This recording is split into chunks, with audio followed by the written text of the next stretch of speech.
আজকের ব্লগটা কিন্তু প্রচুর হার্ড এবং কঠিন হতে চলেছে।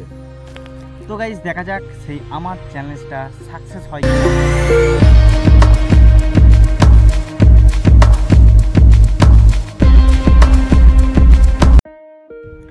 হে guys, good afternoon and welcome to new blog. তো ফাইনালি আজকের ব্লগটা কিন্তু প্রচুর হার্ড এবং কঠিন হতে চলেছে। তো কেন কঠিন হতে চলেছে, আজকে আগুন ছাড়াই কিন্তু তৈরি করব। আর সূর্যি মামার যে তাপ দেখতে পাচ্ছ, তো সূর্যি মামার তাপে তৈরি করতে চলেছি ডিমের মামলেট। তো চলো, আর এখন আছে কিন্তু বাগানে, মানে ঘরে তো টেকা যাচ্ছে না, মানে চারিধার তো পুরো ঝলসে দিচ্ছে একবারে সূর্যি মামা। তো চলো, তো গাইস দেখা যাক সেই আমার চ্যালেঞ্জটা সাকসেস হয় কিনা, আর ডিমের মামলেট তৈরি হচ্ছে কিনা সেই সূর্যি মামার তাপে। সেই ডিমের মামলেটটা যদি না তৈরি হয় তো 6 টাকা পুরো তো লোকাচ্ছা যাবে, আর আমার চ্যালেঞ্জটা পুরো ভঙ্গ হয়ে যাবে। তো চলো, ফাইনালি কিন্তু বাড়ির কাছাকাছি চলে এসেছি। তো এখন উঠবো ছাদে, আর ছাদে গিয়ে তোমাদেরকে দেখাবো। তো চলো, ফাইনালি কিন্তু চলে এসেছি বাড়ির কাছাকাছি, আর দেখতে পাচ্ছ এই ছাদে এখন উঠবো আর তোমাদেরকে দেখাবো। তো চলো, তো গাইজ ফাইনালি চলে এসেছি ছাদে, আর দেখতে পাচ্ছ এই হচ্ছে সেই থালা, আর হালকা কিন্তু এখনো গরম হয়েছে, মানে রোদেই ছিল। তো চলো কিভাবে তৈরি করছি, আর রোদের যা টেম্পারেচার আর যা গরম আজকে, তো চলো তোমাদেরকে দেখাবো সেই মামলেট হচ্ছে কিনা। এখানে রাখিস না, ওইখানে রাখ, ওইখানে, এখানে ফাঁকা, এখানে রাখ। গরম হয়ে গেছে দেখ, ছ্যাঁকা খাবি। আর এই স্টিলের থালা না বেশি গরম লাগবে না, নিচে রাখা, নিচে কর না, এর উপর বস। আমিও এটার উপরে বসবো, এর উপরে বসবো। তো গাইস এত গরম, মানে কি বলবো, এই ছাদে পা দেওয়া যাচ্ছে না, পা পুড়ে যাচ্ছে। এবার মজা হবে নাকি? তো গাইস দেখতে পাচ্ছ, মানে যা এত গরম, লাড়া আছে পায়ের তলে, আর লাড়ার উপরে এখন দাঁড়িয়ে আছি, মানে এত গরম পা দেওয়া যাচ্ছে না, ফোসকা পড়ে যাবে। ফার্স্টে এই গরম থালার উপরে তেল দিব, বাবা আর এটা কিন্তু সরষের তেল, সরষের তেল দিয়ে তো ভাজি। ফ্রেশ লাগবে না, পুরে আমি পা দিতে পারছি না, গরম লাগছে। বেশি তেল দিতে হবে না, হয়ে যাবে, ডিমটা বেশি বড় হবে না তো। যাই হোক, আমাদের তেল দেওয়া হয়ে গেছে, আর এইবারে রয়েছে সেই ডিম, ডিমটাও হিট হয়ে গেছে রোদে। ও তাহলে বয়েল হয়ে গেছে মনে হয় না?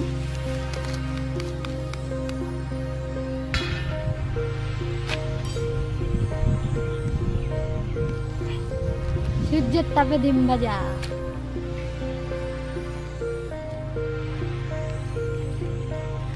চারিদিকটা ছিটিয়ে দেয়, পাতলা করে দেয়, তাহলে হয়ে যাবে। তাপ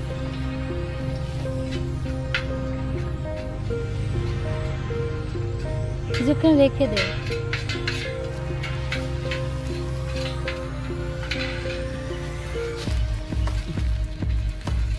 যা গরম, মানে আর দাঁড়ানো যাচ্ছে না ছাদে, এত হিট। খড়টাও মানে পুরো ইয়ে তেতে আছে, রেখে দে কিছুক্ষণ। তো যাই হোক, আমাদের থালাতে ডিম ঢালা হয়ে গেছে, সামনে সামনে। তো আমাদের ডিম ঢালা হয়ে গেছে। তো চলো, আমরা 1 থেকে 1.5 ঘন্টা পর তোমাদেরকে দেখাবো আদেও সেই রোদের তাপে আমাদের ডিমের মামলেট তৈরি হচ্ছে কিনা। তো চলো এখন যাবো নিচে, মানে ছাদে থাকা যাবে না, দেখতে পাচ্ছ তো এত হিট। এই যে লাড়া তবে উপরে দাঁড়িয়েছে, লাড়ার উপরে। চলো, A few moments later. তো গাইস ফাইনালি চলে এসেছি 1.5 ঘন্টা পর কিন্তু এখন ছাদে। আর তো চলো, এবার তোমাদেরকে দেখাবো যে ডিমের মামলেট তৈরি হয়েছে কিনা। তো অতক্ষণ কিন্তু বাড়িতে বসে হাওয়া খাচ্ছিলাম, মানে যা গরম, আর ছাদও কিন্তু একবারে সেই লেভেলের গরম। তো দেখতে পাচ্ছ, তো আমাদের কিন্তু ডিমের মামলেট মানে তৈরি হয়েছে, সেরকম কিন্তু কতটা না। কই দাঁড়া, কাছ থেকে দেখে যাবে, কাছ থেকে তোমাদেরকে দেখাই। এই একটু একটু হয়েছে, এই ধারে বসেছে, এগুলো নরম। তো এইবারে দেখতে পাচ্ছ ধারে ধারে এগুলো কিন্তু এখন নরম হয়ে আছে, আর মধ্যে যে গোলটুকু রয়েছে, তো এখানে বসেছে জাস্ট হালকা।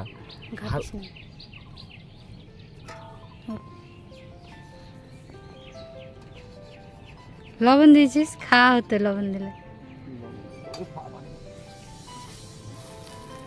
আমার গরম লাগছে রে, দাঁড়াতে পারছি না। খা দেখি। হালকা সিদ্ধটা যেন মানে ডিম ভাজা হয়নি, পোজ হয়ে গেছে, বয়েল হয়ে গেছে। পোজ, ডিমের পোজ। ডিমের পোজ হয়ে গেছে, তো দেখতে পাচ্ছ গাইস, তোমরা দেখতে পেলে। তো তৈরি করতে গেছিলাম যে রোদের তাপে তৈরি করতে গেছিলাম ডিমের মামলেট, আর হয়ে গেছে ডিমের পোজ, এই যে দেখতে পাচ্ছ। তো চলো এটাকে এখন ভেজে খেয়ে নিতে হবে, আর বিকেলবেলা দেখা হচ্ছে। আর বিকেলবেলায় যাবো, মানে বার্থডে আছে, তো রাত্রিবেলা বার্থডে আছে। তো গাইস ফাইনালি দেখতে পাচ্ছ কোথায় চলে এসেছি, আর তোমরা দেখেই বুঝতে পেরেছো। আর এটা হচ্ছে কেক, আর এটা এখন কাটা হবে। আর তো গাইস ফার্স্টে কিন্তু আমরা মোমবাতি জ্বালিয়ে দিয়েছি, আর এবার হবে কেক কাটা। তো আমরা কিন্তু স্প্রে নিয়ে রেডি। তো কেক কাটার আগে ভাইয়ের মুখ আমরা কি করেছি তোমরা দেখলেই বুঝতে পারবে।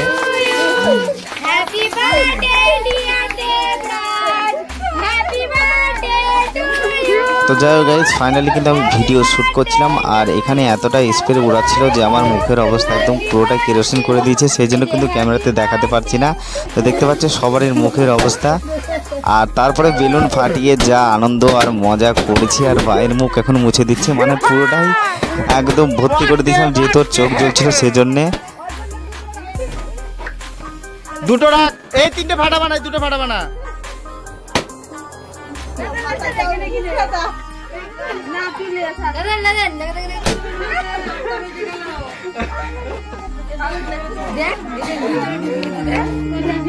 হলো সাবান মাখলি, সাবান। যাই হোক সাবানটা মাখার পর এবার হবে কেক কাটা। তো গাইস বার্থডের যা স্প্রে বেলুন অব্র সব কিছু ওড়ানোর পর ফাইনালি এখন হবে কিন্তু কেক কাটা। তো দেখতেই পাচ্ছ, আর ভাইয়ের মুখ তো অবস্থা একদম পুরো শেষ, ওর চোখ মুখ কিন্তু পুরোটাই জ্বলছিল। তো মুখের অবস্থা দেখে তোমরা বুঝতেই পারছো।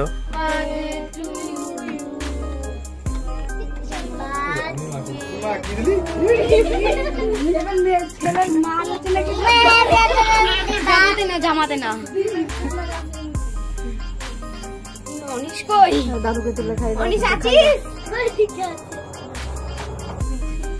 কি রে মে লোড অনিশ দিস না, তো দাদুকে খাবা, তো দাদা না ভাই হচ্ছে তাকে খাবা। ওরে মামা, আমার ভাই মাসি ছেলে, তোর মামাকে খাবা।